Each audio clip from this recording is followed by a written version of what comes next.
de retour pour cette deuxième partie. Voilà. Donc oui, j'ai vu, ça énerve certaines personnes, d'autres, au contraire, ça les amuse. C'est ça, la France. Mais vous savez ce qu'on dit, hein, on ne peut pas plaire à tout le monde, et plaire à tout le monde, c'est plaire à n'importe qui. Voilà. Donc bon, bah, on peut pas forcément plaire à tout le monde, mais c'est pas grave, on va continuer, hein, dans la destruction des mythes, parce que la destruction des mythes, il y en a encore, hein, je pourrais même pas tout faire ce soir, hein, donc on en a pris quelques-uns. Alors, il y a un autre mythe, assez... alors celui-là, il est coriace en plus, et puis il est très dur à démonter. Mais c'est... qu'est-ce que ça a rapporté vraiment, l'empire colonial? Comment ça s'organisait? Qu'est-ce que c'était? Qui paye? Comment... c'est vrai, qui payait quoi? Comment ça s'organisait? Comment les flux d'argent s'organisaient? Parce qu'on dit, oui, la France, elle a pillé, voilà, elle a colonisé. Alors, là où c'est très difficile, en cherchant en fait à s'intéresser à ce sujet-là, c'est que il faut différencier évidemment les investissements publics d'État et les investissements privés. Alors, les investissements privés, il faut savoir que dans la colonisation, bah, des fois aussi ça se mêle, parce qu'il y a des budgets de développement qui sont financés par l'État, donc c'est peut-être un budget public, mais qui est donné à une entreprise privée, mais qui après va rembourser. Donc c'est très très difficile à déterminer les coûts. Alors on a des archives, il y a beaucoup d'archives qui sont en plus à Dakar, par exemple pour l'AOF, puisque c'était le siège du gouvernement général. On a conservé aussi des archives à Bangui, mais bon, Bangui est tellement dans un sale état, je ne sais même pas s'il en reste encore quelque chose. On a essayé de conserver en fait les archives des gouvernements successifs avec les dépenses, les budgets. Alors, tout ça a été une espèce de machinerie, parce qu'il y avait plein de budgets différents, en fait, dans la colonisation. Et ouais, il y avait un ministère des colonies, donc qui avait un certain nombre de budgets, mais par exemple, le ministère de la Marine prenait en charge aussi le ministère de la Guerre, aussi de certaines dépenses, alors des dépenses militaires, mais qui étaient prises en charge aussi des fois par le ministère des colonies, qui prenait aussi en charge des dépenses civiles. Alors, il y avait plusieurs types de budgets, des budgets qui étaient dits locaux, donc qui étaient prélevés sur les habitants. Hein. Évidemment, il y avait aussi le fameux travail forcé. Hein. Alors ça, c'est quelque chose qui, évidemment, fait très très polémique. Et surtout qu'on va inventer ensuite le rachat de ce travail forcé. Donc c'était, je crois que c'est le rachat de captation, ça s'appelait. Voilà, donc c'est quand on rachetait en fait ces jours de travail forcé, parce qu'il y avait la possibilité de les racheter après. Et en fait, c'était quoi? C'est qu'on exigeait en fait de la part des sujets coloniaux, puisqu'il y avait différents évidemment statuts, qu'ils en fait donnent, on va dire, un certain nombre de jours. Alors c'était un certain nombre de jours par an consacrés aux travaux publics des colonies. Donc, quand on dit travaux publics des colonies, c'est qu'il y avait des grands travaux d'aménagement public, et en fait, les gens devaient donner une partie de leur temps pour participer à ces travaux. Voilà, c'est ça le fameux travail forcé. Alors évidemment, ça ne plaît pas parce que, oui, les Français en étaient absous, et ceux qui avaient l'argent aussi, parce qu'ils pouvaient racheter ensuite leurs jours on va dire, les jours de travaux.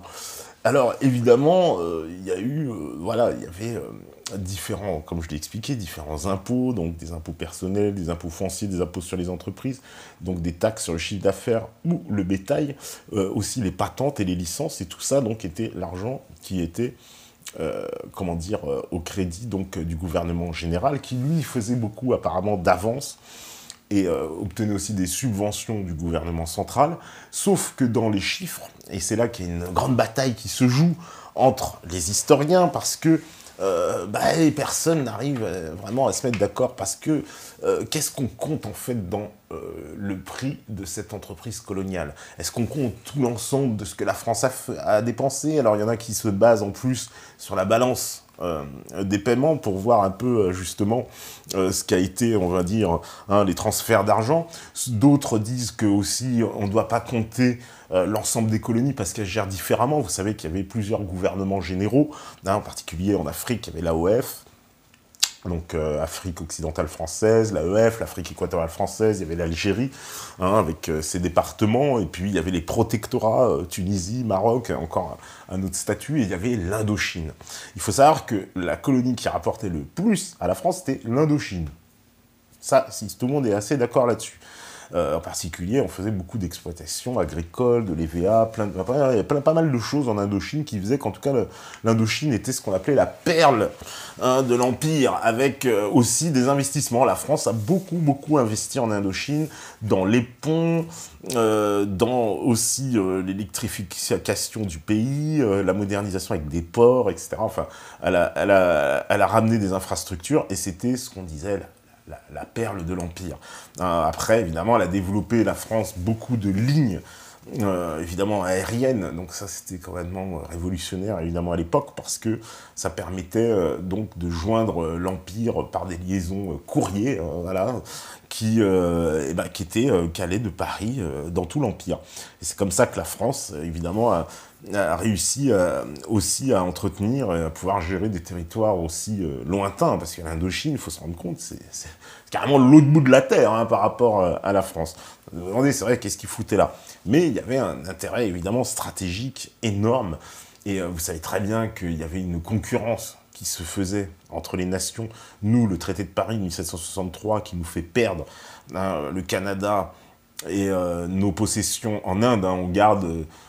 oui, c'est anecdotique, hein, Chandernagore, Pondichéry, puis je sais plus c'est quoi le troisième petit comptoir. En Inde, on est interdit de faire évidemment des colonies en Inde. Les Anglais nous éjectent d'Inde, nous éjectent d'Amérique du Nord. Il nous reste plus grand-chose. Donc, évidemment, vous voyez bien qu'il y a une concurrence qui se fait entre les empires coloniaux des différents pays européens, et la France participe en tant que grande nation européenne comme les autres. Hein. Voilà, oui, c'est la réalité. Oui, tout le monde s'est lancé dans une entreprise coloniale en Europe occidentale. En particulier, le principe, il est d'aller faire du commerce avec l'Asie. Hein. C'est pour ça que les premiers qui vont faire des routes commerciales vers l'Asie, ça va être les Portugais. Hein, qui vont faire le tour de l'Afrique et qui vont nommer au passage d'ailleurs beaucoup de pays, de régions, hein, qui garderont des noms d'origine portugaise. Hein. C'est le cas du Gabon, de Gabao, c'est le cas du Cameroun, des Caméroès, de toutes les villes qui ont été créées par les Portugais, hein, le long de la côte ouest africaine, jusqu'au Cap, hein, qui va être... fondé ensuite par les Hollandais, mais qui va être découvert par les Portugais. Et les Portugais vont s'installer, vous savez très bien, au Mozambique, vont s'installer en Angola, au Cap-Vert, à Madère, etc. Et donc ils vont avoir des routes commerciales. D'ailleurs, on sait que c'est pour ça qu'ils passeront le fameux traité de Tordesillas avec l'Espagne, pour se séparer le monde en deux. Tout ce qui est à droite, c'est à moi, tout ce qui est à gauche, c'est à toi. C'est pour ça que l'Espagne va coloniser l'Amérique du Sud et que les Portugais vont avoir des colonies en Afrique, alors que l'Espagne n'en aura pas. Et ensuite, la ligne passera à la moitié de l'Amérique du Sud. Donc, le Portugal va dire, on est en droit de revendiquer le Brésil. C'est pour ça qu'ils vont revendiquer le Brésil. Mais c'est pour ça que vous trouvez beaucoup de colonies portugaises en Afrique. C'est vrai qu'il n'y a pas de colonies espagnoles en Afrique, à cause du fameux traité de Tordesillas. Donc, ce sont les premiers, puis ensuite vont suivre. Hein, il va y avoir les Hollandais, puis aussi les Espagnols, puis les Français, les Anglais. Tout le monde va vouloir, évidemment, voir ces routes commerciales vers l'Asie et ce commerce tellement juteux des épices. Et donc, la France, elle est pas, voilà, elle est déjà, elle est déjà une grande nation qui doit choisir, hein, et qui va suivre le sens de l'histoire et faire comme les autres, c'est-à-dire chercher à conserver un avantage commercial de domination. On l'avait vu même ici avec Olivier Rodin, puisque ça va se continuer jusqu'au 19e siècle. C'est pour ça que Napoléon va aller en Égypte, parce ils comprennent très bien qu'il faut prendre cette partie-là. C'est pour ça qu'on va construire un canal de Suez, c'est encore un Français, Ferdinand de Lesseps, etc. Parce qu'il comprend qu'il faut damer le pion aux Anglais pour établir justement une route vers l'Asie. Et les Anglais ne vont pas nous laisser faire, parce qu'ils vont, vous le savez très bien, nous vider d'Égypte, etc., s'accaparer un peu le Moyen-Orient et tout. Toujours empêché, l'Angleterre a toujours été là pour justement contrecarrer les plans de la France. Hein. C'est pas pour rien qu'ils nous virent d'Amérique du Nord, parce que vous savez que l'Amérique était française avant d'être anglaise. Hein, et d'ailleurs, c'était pas la même Amérique, mais ça, on en reparlera. Mais voilà, les Anglais nous mettent hors de la course. Donc, mais la France, je suis désolé, c'est normal à un moment donné, vous voyez, ça s'appelle aussi la logique, ils n'allaient pas non plus se laisser marcher sur les pieds, donc ils vont chercher d'autres opportunités, et oui, il va y avoir comment dire, la colonisation de l'Afrique qui va commencer en 1830, avec évidemment la colonisation de l'Algérie.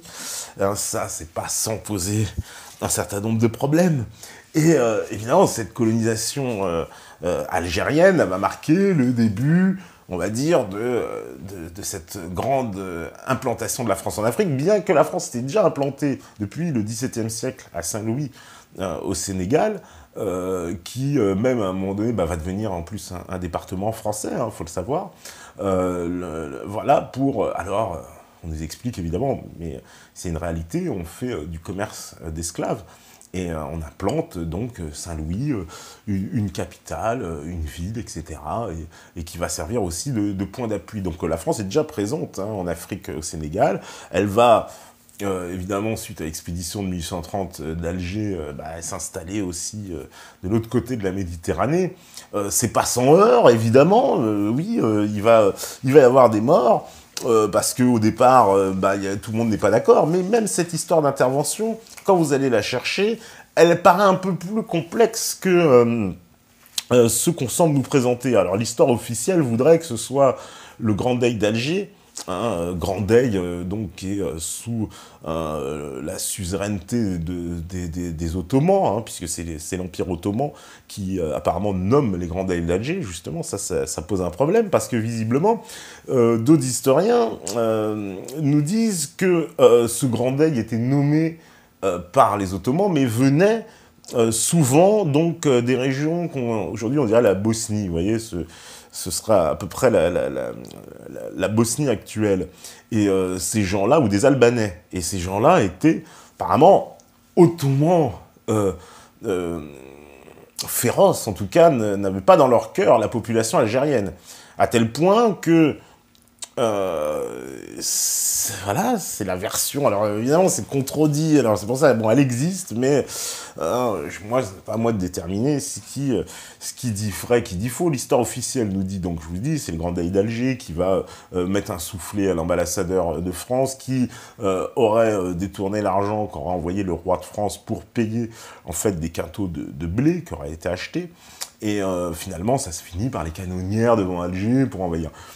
Prétexte qui paraît un peu léger, mais d'autres sources, elles parlent au fait de la volonté de la France de mettre fin au trafic d'esclaves, parce que les villes algériennes sont bien connues à l'époque pour être le repère de pirates qui terrorisent la Méditerranée, qui remontaient même, faisaient des razzias sur les côtes de l'Europe occidentale, jusqu'à ce qu'effectivement les marines des pays européens arrive à les repousser, mais ce problème persiste en Méditerranée, et la France veut y mettre fin en occupant donc ces villes qui pratiquent encore l'esclavage à haute intensité, et que c'est même le cœur de leur économie.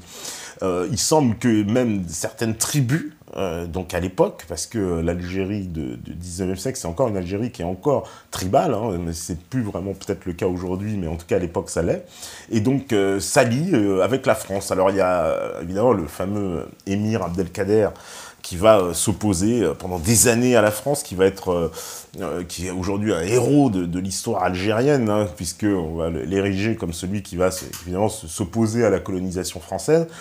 Il va se battre pendant longtemps, comme il a pu, évidemment, ça va être très très difficile, et à la fin il va se constituer de façon prisonnier, il va être emmené en France, on l'appelait mon meilleur ennemi à l'époque, semble-t-il, il a été initié aussi à la franc-maçonnerie. C'est même dans sa fiche Wikipédia, mais bon, ça on le savait aussi depuis longtemps, tous les historiens s'accordaient à le dire. Et l'Algérie, donc, qui passera petit à petit, justement, de cette entre guillemets, pacification militaire, parce que c'est le terme qu'on a adopté, mais qui est vraiment, effectivement, une entreprise de colonisation, et passera donc du pouvoir militaire au pouvoir civil. Ensuite, il va y avoir le fameux décret Crémieux, il va y avoir voilà, des gouverneurs civils très républicains, d'ailleurs, qui vont être envoyés en Algérie, et qui vont... l'Algérie va être quand même choyée. Choyée, oui, faut bien le dire, quand je dis choyée, au sens où c'est le pays dans lequel la France va le plus investir dans la colonisation. À tel point d'ailleurs qu'on pourrait parler d'enfants gâtés de la colonisation. Ah, ça va pas plaire, hein, mais je suis désolé, quand la France, elle a investi en Algérie, alors ça aussi, c'est assez étonnant et assez stupéfiant quand on va dans les chiffres.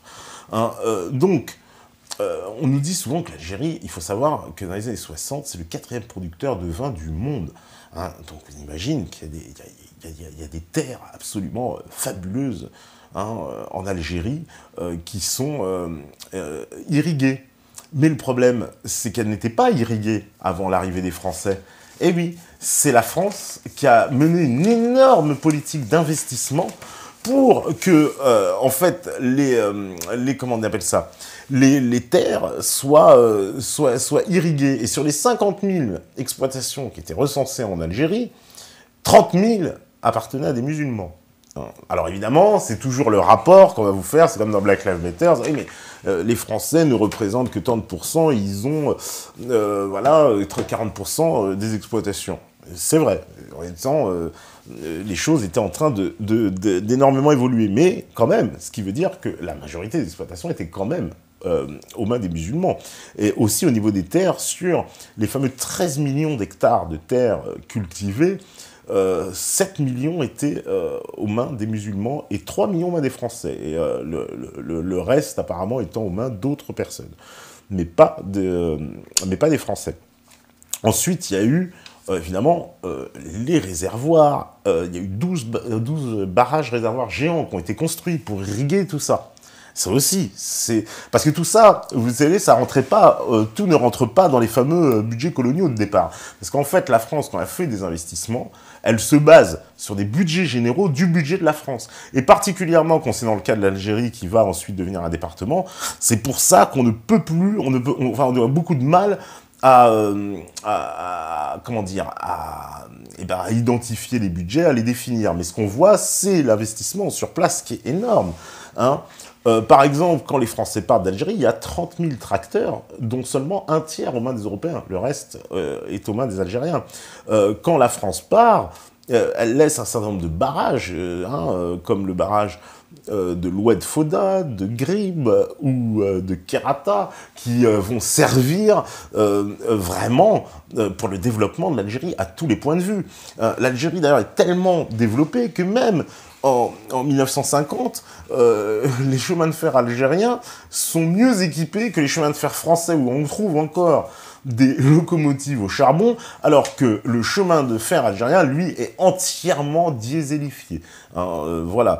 Il y a des investissements fabuleux qui seront faits, en fait, après la guerre. Parce qu'après la guerre, il va se passer quand même quelque chose, c'est vrai, que le problème du CNR, donc le Conseil national de la résistance, va, vous pouvez le voir, il y a un passage, effectivement, qui parle de la colonisation et qui dit qu'on va remettre à niveau et qu'on va considérer, en fait, tout le monde à égalité.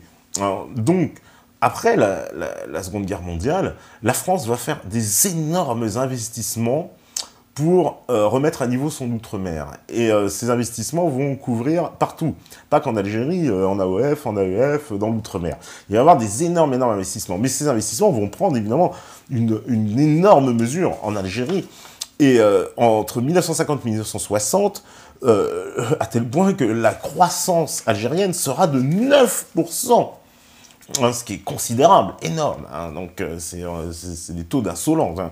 Et donc, en fait, le pays était en plein essor, en tout cas en un énorme développement économique. À tel point, d'ailleurs, que la France va investir, et encore, dans des projets, on va vous montrer, le projet de Dar es Saada, excusez-moi, vous allez m'excuser la prononciation, Diar El Malsoul, qui vont être des projets complètement moderne, voilà, on va dire de construction le plus moderne possible. Quand vous voyez la France comme elle a investi, et je suis désolé, après on va dire, ah, mais c'était de la colonisation pour eux. Pour eux, n'est pas un exemple, parce qu'en fait, quand on va construire des hôpitaux, on va construire effectivement tout un tas d'améliorations, tout le monde va pouvoir en profiter. Hein. Voilà, là, vous voyez, c'est une vue d'Alger. À l'époque, d'ailleurs, oui, c'est la rade d'Alger, ouais, je sens bien, parce qu'il y a des photos d'Oran aussi. Et donc, voilà, vous voyez bien que la France elle a investi énormément. Hein, ceux qui sont allés en Algérie, moi j'ai eu beaucoup de chance de pouvoir y aller, et de constater qu'effectivement, Alger, il suffit de regarder, vous voyez bien la trace de l'architecture française dans la ville entière. C'est une ville entière qui a été bâtie. Hein, il ne s'agit pas de un ou deux bâtiments. Là, on parle de ville, hein, de ville entière. Exemple unique d'ailleurs dans la colonisation, parce que vous ne trouverez pas de ville équivalente en AOF ou en AEF. Hein, bien qu'il y ait eu des constructions, c'est absolument pas équivalent, évidemment, avec le niveau d'investissement qui a été fait en Algérie. Vous voyez bien que cette Algérie, elle n'était pas comme ça quand les Français sont arrivés. Il faut quand même remettre les choses en place. Alors ça, je sais, oh là, c'est des choses à ne pas dire. Et pourtant, c'est la réalité. Quand la France va quitter l'Algérie, on va compter 150 000 véhicules de transport, hein, je veux dire des wagons, alors même, on va faire une petite comparaison, à la même époque en Égypte, il y en avait 97 000, pour 3 fois plus d'habitants. Et pourtant, le FLN va tout le temps nous indiquer, voilà, hein, regardez l'exemple égyptien, voilà, là on voit nos belles colonies, l'Algérie française, ça va énerver certains nostalgiques de cette époque, mais ça montre, voilà, c'est une époque de toute façon qui est révolue, mais qui démontre bien que la France a investi énormément dans les villes. Il faut savoir que quand la France, elle part, il y a en Algérie, alors, est-ce qu'on va sortir ainsi, là c'est assez intéressant au niveau des... Alors, il y a les véhicules, mais il y a aussi le nombre de routes. La France, ah oui, voilà, va laisser 90 000 kilomètres de routes bitumées en Algérie. 90 000 kilomètres de routes bitumées, de routes nationales, de chemins, etc. Le Sahara, qui recèle évidemment toutes les richesses, pétrole et gaz, lui aussi, c'est la France qui a découvert le pétrole et le gaz. Parce que souvent, on me donne l'argument, oui, mais ils ont pillé les ressources, le gaz. Oui, mais ceux qui l'ont découvert. Et en plus, ils n'ont même pas vraiment eu le temps de l'exploiter, puisque ça a été découvert dans les années 50, donc faut quand même pas déconner. Alors que l'Algérie, aussi, en niveau électrique, avec ses centrales, et 3 fois moins de population que l'Égypte, produit 1 million de kilowatts par an, alors que l'Égypte, donc je vous ai dit, il y a 3 fois plus d'habitants, produisait 750 000 kilowatts. Donc, vous voyez bien que l'Algérie est extrêmement développée. Hein, c'est pas du tout, comme on dit, la France qui a laissé. Alors évidemment, il y a une différence encore dans le statut des locaux. C'est bien ce qui va poser problème. C'est pour ça que les colons algériens vont s'entre-déchirer avec les locaux pour savoir le statut, en fait, qu'on va donner aux Algériens. Et pourtant, dès les années 50, il semble acquis dans la tête de la majorité des Français que les Algériens doivent accéder à tous les mêmes droits et finalement qu'il n'y a aucune différence entre des Algériens et des Français, que finalement les Algériens doivent devenir Français. C'est le discours général qu'il y a dans la communauté française d'Algérie, mais aussi évidemment dans la communauté en France, hein, pour qui les Français d'ailleurs, au début ils ont une vision assez éloignée du conflit. Pour eux c'est la France l'Algérie, hein, c'est pas trop, c'est ce qu'on leur raconte à l'école, quoi. Tu vois. Et bon, évidemment le conflit va révéler des fractures un peu plus profondes. Évidemment, on ne peut pas évincer cette histoire sans parler évidemment des Harkis, sans parler de ces massacrés au nombre de... Normalement, on les estime à 150 000 qui ont été massacrés après l'indépendance.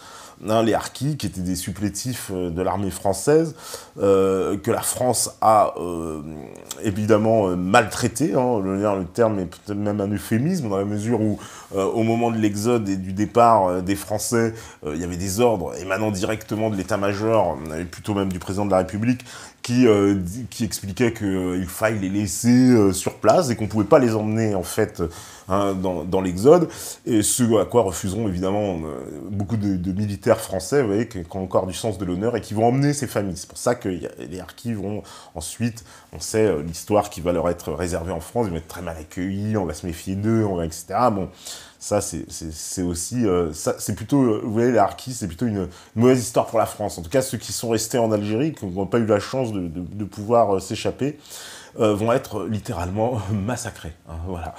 Il va y avoir un règlement de compte terrible au moment de l'indépendance de l'Algérie. Ça, c'est quelque chose qu'on dit très peu. Certains, peut-être même, en trouveront une glorification. Ils vont dire que ce sont des traîtres. Mais bon, les Harkis, c'était... il faut savoir qu'à l'époque, on parle quand même d'un pays qui n'existait pas encore, l'Algérie, et dont certains veulent une indépendance. Mais vous savez qu'à l'époque, tout le monde ne voulait pas l'indépendance de l'Algérie, y compris chez les Algériens.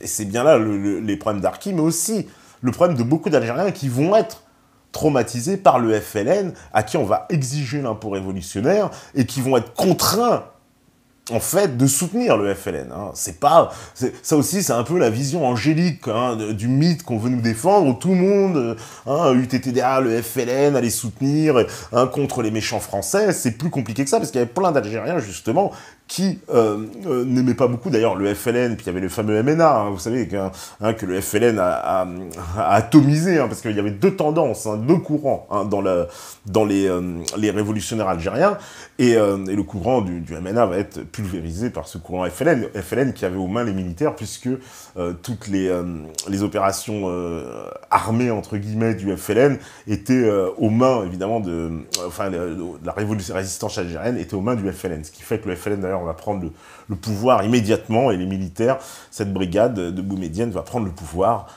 directement après l'indépendance de l'Algérie, ne laissant peu de place donc ni pour les Harkis, ni pour évidemment la communauté française qui vivait là. Alors il y en a qui diront ah oui, ils n'étaient pas français, machin. Bon, certains vivaient là depuis 100 ans, et d'ailleurs beaucoup des fois n'avaient même pas été en France. Vous voyez, donc des Français, des fois certains ne connaissaient pas, n'avaient pas été en France. C'est aussi simple que ça. Donc nous expliquer que, effectivement, voilà, il y a aussi, alors, ah oui, très important, la France, au niveau de l'éducation, elle a énormément investi, évidemment, dans l'enseignement après la Seconde Guerre mondiale. Beaucoup, il y en a eu avant aussi. On comptait, alors j'avais vu en AOF, c'est vrai que c'était un chiffre assez ridicule, on était à 600 quelque chose au début du siècle de maîtres d'école, mais ce chiffre va être plus que multiplié par 10 pour uniquement les ressortissants français. Mais c'est sans compter aussi avec tous les assistants locaux aussi qui participaient dans l'administration. Parce que ça prend du temps à se mettre en place, mais la France a fait beaucoup d'efforts. Voilà, 1830-1930, 100 ans d'Algérie française qui vont être fêtés évidemment en grande pompe. Il y aura l'exposition coloniale, évidemment, de 1931. Ah, alors ça, c'est le point d'orgue, parce que quelque part, c'est le point d'orgue de la colonisation. Vous savez, après, il va y avoir la Seconde Guerre mondiale, et ensuite, vous pouvez parler du mouvement de décolonisation. Donc finalement, cette aventure coloniale n'aura pas duré aussi longtemps, d'ailleurs, qu'on veut toujours nous le prétendre. Le point d'orgue, c'est bien, évidemment, cette exposition coloniale, qui est dans la foulée du centenaire de l'Algérie française, mais qui va être, alors pour évidemment l'exaltation, là pour le coup, de cet empire. On va faire venir des gens de partout, vous savez, ça va être à Porte Dorée, vers Porte de Vincennes, dans lequel il va y avoir même un encore mythifié en taille réelle. On va faire venir des cases du Cameroun, de tout l'empire, d'Indochine, de machin, tout le monde va être représenté. Elle va attirer, je crois, 33 millions de spectateurs, enfin c'est quelque chose de fabuleux à l'époque, tellement, oui, les Français, il faut s'imaginer qu'aller à une exposition coloniale en 1931, c'est un peu comme aller à Disneyland aujourd'hui. La comparaison n'est pas fortuite. C'est un peu un genre de Disneyland, en 1930, évidemment, mais qui a un but politique qui est, oui, évidemment, d'asseoir l'empire, etc. On y croit. Il y a le ministère des colonies, c'est lui qui paye d'ailleurs cette propagande. Voilà, c'est pour asseoir cette grandeur et que les Français puissent aussi découvrir et s'intéresser à cet empire colonial qui les fascinait, parce que, vous voyez, dans la tête d'un enfant de cette époque, c'était quelque chose d'aventureux, l'empire colonial français, de savoir tout ça, c'était quelque chose qui fascinait dans cette époque. Il n'y avait pas encore des associations antiracistes et des machins, donc les gens appréciaient, mais ils appréciaient l'exotisme, nous dire que les Français étaient au courant de tout ce qui se passait, évidemment, de tous les travers à chaque fois qu'on leur ressort, non, ce qu'ils voyaient évidemment de la colonisation, on leur a présenté aussi une image positive. Et d'ailleurs, beaucoup de Français, justement, à qui, quand on vendait la colonisation, c'était toujours sur des principes humanistes, sur des choses qui sont, qu'on appellerait aujourd'hui des principes de gauche, puisque c'était l'humanisme civilisationnel, le plus profond, en disant, ces gens-là, on va aller les civiliser, on va aller leur apporter la grandeur. Quand vous lisez même le fameux discours de Jules Ferry sur la colonisation qui fait tellement débat, qui parle de race inférieure, hein, évidemment, il parle d'aller aider ces races inférieures parce qu'un jour, ils accéderont peut-être à notre statut. Donc il y avait, vous voyez, plutôt, moi je pense, une espèce d'utopie socialisante, que y voir absolument que le mal partout. Vous voyez, ces gens-là avaient aussi à l'esprit l'enfer est pavé de bonnes intentions, hein, finalement. Vous savez, c'est un peu comme aujourd'hui, pour moi, dans certains problèmes où les gens de gauche veulent vous imposer le bien contre vous-même, en vous disant, bon, bah, la colonisation, c'est un peu ça, oui, c'est le bien pour tout le monde, et on va l'imposer, même par la force. Bon, un peu oxymorique, mais pourtant, ils avaient aussi le fond de vouloir faire quelque chose. Et dans le cas... je suis désolé, de l'Algérie, la France a énormément investi en Algérie, énormément, et oui. À tel point que d'ailleurs, c'est la fameuse étude de Jacques Marseille qui fait référence, mais qui fait aussi polémique, parce que il explique que la France aurait en gros dépensé 8% de son budget, à peu près constant pour l'entretien et ses colonies. Alors, savoir ce que ça a rapporté, évidemment, comme je vous dis, c'est très très difficile, au niveau des entreprises privées, etc. Bon.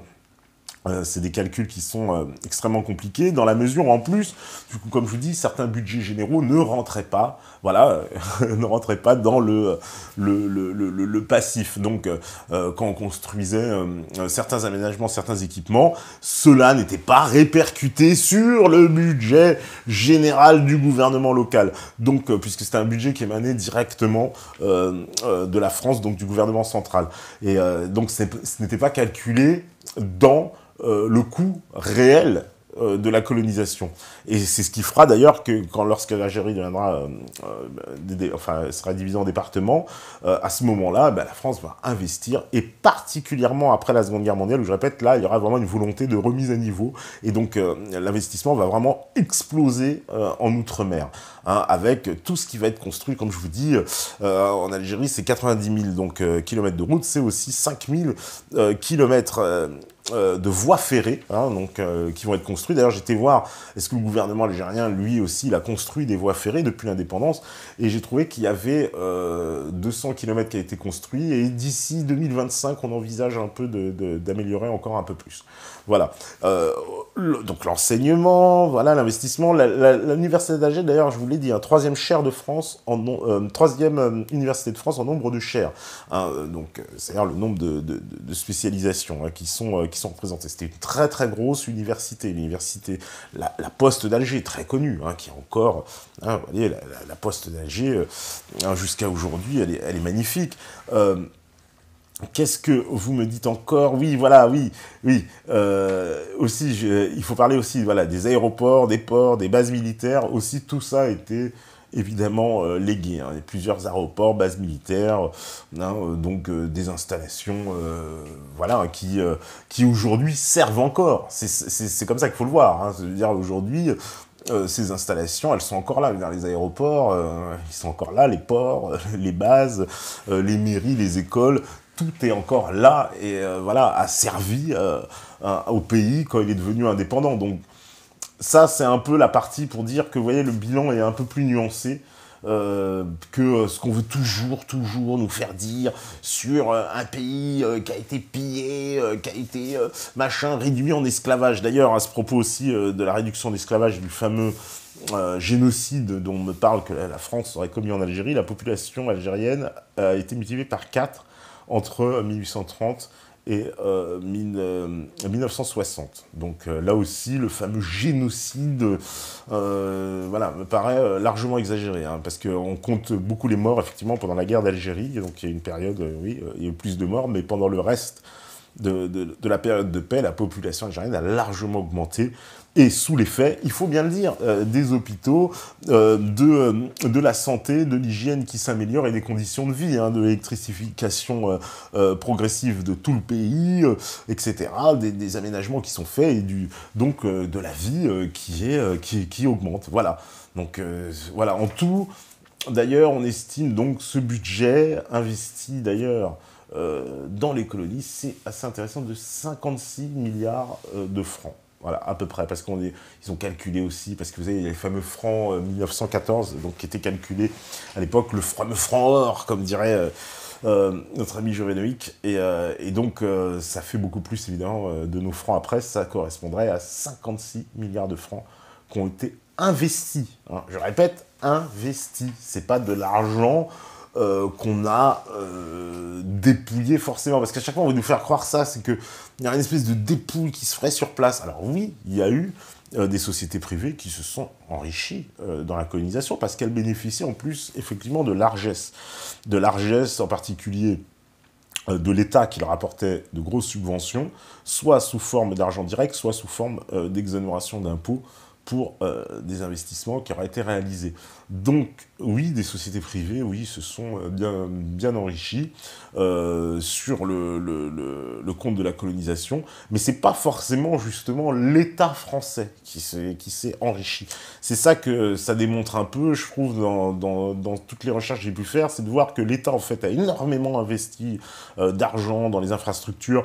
Alors, comme j'ai dit, hein, la perle, c'est l'Indochine, hein, c'était ce qu'on disait, donc il y a beaucoup d'investissements, et l'Algérie. Ensuite, c'est vrai qu'en AEF, les investissements étaient moins importants, et que le budget, alors pour ce qui est de l'AEF, en fait, c'est une étude très intéressante qui dit que le budget était en équilibre à peu près pendant toute la durée de la colonisation, sauf que la personne qui a écrit son étude, qui vient un peu, d'ailleurs un peu pour contredire celle de Jacques Marseille, ne tient pas compte des investissements directs liés au budget général venant directement de Paris. Ce qui fait que ça trouble un peu son budget, parce que si elle nous dit que son budget est en équilibre, c'est-à-dire qu'en gros, l'argent qui a été récolté sur place et l'argent envoyé par Paris, bah, tout ça s'équilibre, sauf que dedans, elle ne compte pas les budgets généraux d'investissements structurels, en particulier des ports, etc., qui auraient pu être payés, évidemment, par la France directement, et donc ne rentreront pas dans le budget de la colonie. Et ça a été le cas pour les grosses infrastructures, parce que vous imaginez bien, pour construire des lignes de train, pour construire des ports, etc., et ben c'est la France qui investissait. Hein, jusqu'à aujourd'hui, il y a la fameuse ligne de train Ouagadougou-Abidjan, et qui a été construit, oui, sous la colonisation française. Nos amis burkinabés, pourquoi ne faites-vous pas le raccord ensuite d'autres lignes vers les autres capitales africaines? Depuis 60, quand même, il y a le temps de le faire. Alors oui, je vais mettre encore le jour à dos dans cette émission, mais bon, on a l'habitude. Mais au moins, les choses seront dites, parce que faire le bilan à chaque fois, comme on nous le fait, à charge, en nous renvoyant le carnet des droits de l'homme dans la figure, et tout ce qui va avec, on oublie ça. On oublie, comme je vous dis, que dans un bilan, bah, c'est positif et c'est négatif. Hein, alors, voilà, bon, comme le bilan négatif, on nous l'a tellement ressassé, je ne veux pas faire une émission sur le bilan négatif, il n'y a que ça, on peut vous sortir les liens, il n'y a que ça. Par contre, des émissions qui espèrent de vous expliquer que c'est un petit peu plus nuancé, que le rôle, finalement, hein, de la France, c'était pas que cette mission de pillage, je veux dire, les mecs, des pirates en tête, il n'y avait que ça. Non, qu'il y avait un espèce de mélange, oui, avec des sociétés commerciales qui sont là pour faire du bénéfice et qui vont forcément faire du bénéfice et qui envoient les opportunités, et un État qui, lui, n'est pas forcément, justement, en plus, c'est intéressant parce que quand vous vous intéressez aux études qui ont été faites, on vous dit que l'État français, eh ben, il était très méfiant, en fait. Il y avait deux tendances, hein. Il y avait, évidemment, d'un côté, encourager des projets d'investissement, mais de l'autre côté, l'État était assez dur avec ces sociétés privées, parce qu'il n'aimait pas. Vous savez, en France, on se méfie beaucoup des sociétés privées. D'ailleurs, beaucoup, ensuite, on va leur enlever leurs concessions, hein. Je veux dire, des fois, il y a des concessions qui ont été accordées à la fin du 19e siècle, et qui vont être reprises par l'État dans l'entre-deux-guerres. Et sur beaucoup de sociétés, en particulier les mines, etc., ou des sociétés de chemin de fer, les ports. Donc tout va être ensuite des fois renationalisé. L'État français a une politique assez méfiante vis-à-vis des sociétés commerciales. Vous savez, on n'est pas des Britanniques. Hein. Vous savez ce que disait Napoléon, il parlait d'un peuple de boutiquiers, hein, en parlant des Britanniques, et pour lui c'était une injure, hein. Et nous ne sommes pas des boutiquiers, hein, évidemment, donc on n'aime pas trop d'ailleurs, voilà, les boutiquiers, hein, et vous voyez bien, hein, le héros en France c'est plutôt un écrivain, un juriste, un artiste, hein. En Angleterre, oui, on respecte le businessman, c'est la figure de l'homme d'affaires, hein. Pour les Allemands c'est la figure du militaire, chacun sa vision. Et nous, on n'aime pas trop hein, les boutiquiers. Et donc la France, même dans son entreprise coloniale, n'a pas justement peut-être été même assez performante hein, du point de vue entrepreneurial. Voilà, elle a développé évidemment des entreprises hein, qui ont fait des gros bénéfices, mais elle n'a pas ouvert toutes ses portes et elle n'a pas eu cette politique comme les Britanniques, vous savez, qui donneront d'ailleurs l'aboutissement même de toute leur politique coloniale avec le Commonwealth et en créant une espèce d'union européenne, de marché commun avant l'heure avec les autres pays des anciennes colonies. Nous, on va avoir un tour de passe-passe très très fort, c'est évidemment le franc CFA, hein, évidemment, puisqu'on va conserver le contrôle de la monnaie. Hein, les Africains, eux, vont un peu, peut-être, ne pas comprendre, je pense, assez certains ressorts économiques, et certains défendent, voilà, ils défendent, je veux dire, vraiment de tout leur corps ce franc CFA en pensant qu'il amène une stabilité, alors qu'en fait, c'est vrai qu'il nous amène à nous un avantage de domination sur les pays, puisque en décidant des budgets, vous orientez la politique du pays. Mais ça, effectivement, les Africains ne l'ont pas assez suffisamment intégré. Ils commencent, il y a un mouvement anti-CFA qui commence à naître.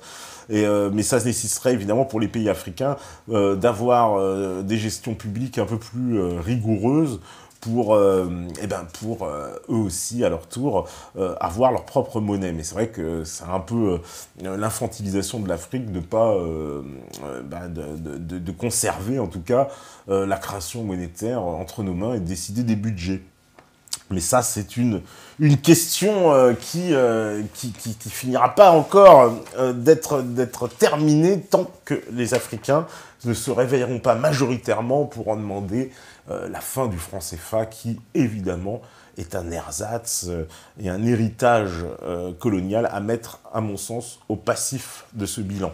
Mais ça, c'est aux gens d'y réfléchir et de savoir comment on fait pour en sortir, parce que ça pose aussi quand même un certain nombre de problèmes. Hein. C'est pas, on va sortir du franc CFA et puis tout va aller pour le mieux. Il y a quand même une monnaie à mettre en place, une gestion, savoir comment on va faire, comment on va se décider. Les Africains pourraient très bien imaginer un système où ils fassent une espèce de franc CFA entre eux, mais bon, ça nécessite pour ça d'avoir des institutions fortes et une stabilité politique. Hein. Donc c'est à mon avis les premières choses à changer avant de se dire qu'on va pouvoir prendre dans nos mains la monnaie. En tout cas, ce que ça démontre, c'est que voilà, c'est l'attitude de la France. Ah, d'ailleurs, tiens, petite aussi anecdote, anecdote pour aussi compléter dans ce portrait.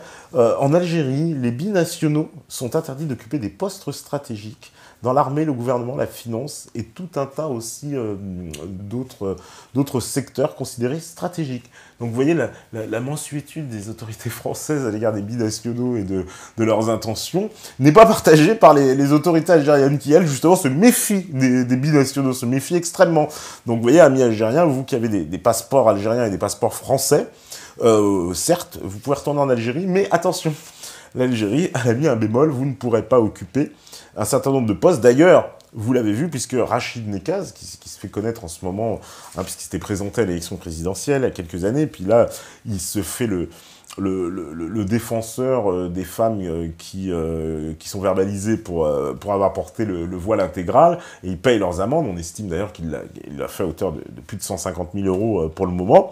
Et ce monsieur qui était de binational a bien abandonner sa nationalité française pour conserver sa nationalité algérienne et pouvoir occuper des postes stratégiques en Algérie. Hein, voyez, donc les Algériens sont beaucoup plus méfiants des binationaux que ne l'est la France. Hein, voyez, parce que pour eux, quand ils vont avoir un binational algérien avec un passeport français, pour eux, ils auront toujours une méfiance de se dire que ce gars-là ne travaille pas 100% pour l'Algérie. Voilà. Voilà, c'est le bon sens peut-être. Vous voyez, les autorités algériennes ont du bon sens. D'ailleurs, c'est pour ça que le FLN, dans les accords d'Évian, et quand on va poser la question évidemment de la nationalité, hein, il va y avoir une définition d'ailleurs de la nationalité pour ceux qui pouvaient l'obtenir après l'indépendance. Hein, ils vont avoir d'ailleurs 7 ans, je crois, 5 ans, pardon, pour pouvoir faire leur demande jusqu'en 67. Et il va falloir qu'ils correspondent à certains critères. Alors, il y a des critères qui ont été définis. Et le FLN, dans les négociations, lui, il ne tient pas à ce que cette communauté française conserve sa nationalité française. Au contraire, ils ont envie de l'obliger à l'abandonner. Et pourquoi? Parce qu'ils ne veulent pas d'une communauté de binationaux en Algérie. Et oui, ils le disent clairement. Parce que pour eux, et ça, c'est ce qui est dit dans les échanges hein, entre les représentants du FN et les autorités françaises. Ils estiment que si cette communauté française a vocation à rester sur le territoire algérien, elle va former une 5e colonne pour la France. Et oui. Et donc, vous voyez, les Algériens sont pleins de bon sens, finalement, et ils disent aux Français, bah oui, non, nous, d'avoir 1 million de Français qui auraient en plus une double nationalité, donc franco-algérienne, et ben l'Algérie, elle estime que c'est une 5e colonne de la France en Algérie. Voilà. Donc, et c'est bien pour ça qu'ils ont pris ensuite ces mesures qui restreignent les habilitations des binationaux à pouvoir accéder à des postes stratégiques. Donc moi, je trouve que justement, les autorités algériennes sont plutôt cohérentes, hein, en tout cas, et pleines de bon sens sur cette question. Et c'est ce qui fera d'ailleurs, vous savez très bien qu'ensuite, ça va provoquer le fameux exode des Français, exode qui va être aussi un moment terrible, hein, un moment finalement de drame humain. Lorsque vous avez fouillé, évidemment, vous voyez ces images de l'exode des Français d'Algérie, c'est plutôt une grande détresse. Ce sont des gens qui vont du jour au lendemain, vous savez, abandonner, partir. Vous lâchez tout, hein, c'est comme ça. Il paraît que vous lisez des témoignages, c'est assez hallucinant. Des gens ils vous disent, on est parti comme ça. Hein, voilà, on a pris 3 t-shirts, 2 chaussures. Et on s'est barré. Et ils ont tout laissé, leur baraque, leur machin, leur voiture, leur truc. Ils ont tout laissé, absolument tout. Hein. Et donc, les Français ils vont s'enfuir, ils vont partir d'Algérie parce que essentiellement il va y avoir finalement le massacre. Vous savez très bien que l'armée française va tirer sur les Français rue d'Issy, donc ça va provoquer évidemment un drame absolu hein, dans cette communauté. Et puis il y aura les morts d'Oran aussi qui vont être un grand déclencheur, puisqu'à partir du moment où l'armée française qui avait passé des accords avec les indépendantistes avait dit à partir de telle date nous n'interviendrons plus, donc on bougera plus, voilà, on est là mais on s'en va, on ne peut plus bouger. Il va y avoir des massacres de Français, à Oran en particulier. Il y a des centaines de Français qui vont être massacrés, et à ce moment-là, ce massacre va on va dire, décider le reste de la population à se dire, de toute façon, plus personne ne sera là pour nous défendre, l'armée française nous tire dessus, les Algériens vont nous égorger, nous n'avons plus qu'à partir. Et c'est ce qui va se passer, donc ça va être le fameux exode hein, de tous ces Français qui vont partir et revenir en France pour reconstruire leur vie, ce qui va être assez dramatique, hein, le cas évidemment des harkis, qui est à mettre évidemment au passif de la France et de l'Algérie, parce que quelque part, même si ces gens avaient fait le choix de la France, voilà, dans un pays qui n'existait pas, hein, donc ça on voit les images d'exode, voilà, c'est ça hein, qu'ont vécu les gens. Ces harkis vont être le plus souvent justement soutenus par d'autres militaires français qui vont les emmener dans les bagages, alors que l'administration française avait évidemment explicitement interdit de les emmener, et les laissant évidemment une mort inexorable auprès des indépendantistes qui d'ailleurs ne vont pas se gêner pour après l'indépendance pour effectuer le massacre de cette population. Donc vous voyez que c'était beaucoup plus compliqué que ça. Hein. Voilà, on voit les Français qui reviennent hein, d'Algérie après avoir tout abandonné. et avoir laissé quand même un pays construit, hein, qu'on ne peut pas me dire qu'ils n'ont pas construit, qu'ils n'ont pas développé. Hein, voilà, et tout ça, maintenant, eh ben, c'est les Algériens qui peuvent en profiter. C'est quand même, je vous dis, c'est l'enfant gâté de la colonisation, hein, voilà. Hein, à qui on a laissé eh ben, des villes entières, voilà, tout ce qui a été construit. Voilà, on voit les images de ces Français d'époque qui sont revenus, hein, y compris le bateau. Ça a mis à peu près en 3 mois, je pense que l'essentiel de la communauté française est revenu. Alors français qui était composé, vous le savez bien, d'Italiens, d'Espagnols, parce qu'évidemment il y a eu une immigration européenne, il y a eu beaucoup de communistes aussi d'Espagne qui sont venus après le franquisme, après la guerre d'Espagne, etc. Beaucoup d'Italiens qui sont venus aussi. Donc bah, tous ces gens-là, ils ont réémigré voilà, vers la France. Et ils n'avaient pas le choix. Il y a eu des fonds de compensation qui ont été mis en place pour bah aussi les aider un peu, parce que quand vous vous retrouvez sans argent, sans rien, bah, c'est pas non plus évident. Et ces gens-là, ils ont vécu, je pense, un drame humain pour lequel, d'ailleurs, on pourra reprocher à De Gaulle de ne pas y avoir prêté attention. Il ne les a jamais vraiment considérés. Ils ont été assez maltraités d'ailleurs en arrivant en France, parce qu'on les traitait de fils de colons, pieds noirs, qui était un peu une injure. Alors on ne connaît pas trop l'origine du mot, j'ai cherché, visiblement c'était comme ça qu'on appelait les Algériens au début du siècle, un peu hein, de façon insultante. Côté français, puis les Français reprendront à leur compte l'expression contre les Français d'Algérie. Donc vous voyez, apparemment ce serait ça l'histoire. Mais bon, on ne connaît pas en fait quand même l'origine exacte du mot pied noir. Mais on sait que voilà, parmi eux, donc il y avait bien donc des Français, des Italiens, des Juifs et des Espagnols, beaucoup en majorité, aussi pas mal apparemment des Suisses et des Allemands qui avaient eu aussi pas mal. Et voilà, donc toute cette communauté-là, en tout cas, va quitter l'Algérie, revenir en France, et ce sera terminé de 132 ans d'Algérie française. Mais la France n'a pas forcément à rougir de son bilan en Algérie, parce que au-delà effectivement des morts de la période de la bataille d'Alger, donc de la torture organisée hein, aussi, on va dire, avalisée par Mitterrand, hein, qui était ministre de la Justice et qui va donner tous les pouvoirs spéciaux aux militaires pour pouvoir effectuer ça. Mais bon, parce que comme on parle souvent droite, gauche, les méchants, les gentils, c'est le gouvernement de Guy Mollet, hein, d'ailleurs, hein, qui fera la grande répression.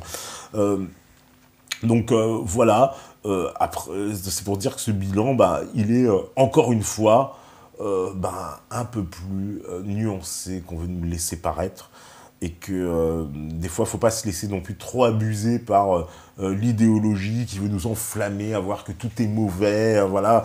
Hein, même quand j'écoute certains dirigeants algériens, Bouteflika, etc., qui demandent sans cesse des compensations, sans cesse une reconnaissance d'un génocide algérien, si on s'en tient effectivement à l'étude des faits, ça paraît particulièrement infondé, voilà, sur tout un tas d'aspects, évidemment. Donc, bah, on va faire une petite pause et on va revenir jusqu'après pour la 3e partie. Et là, évidemment, ça va être Bissot avec les questions. Et en plus, j'imagine qu'il y en a déjà plein. Donc, forcément, eh ben, on se rejoint tout de suite. À vous, la régie.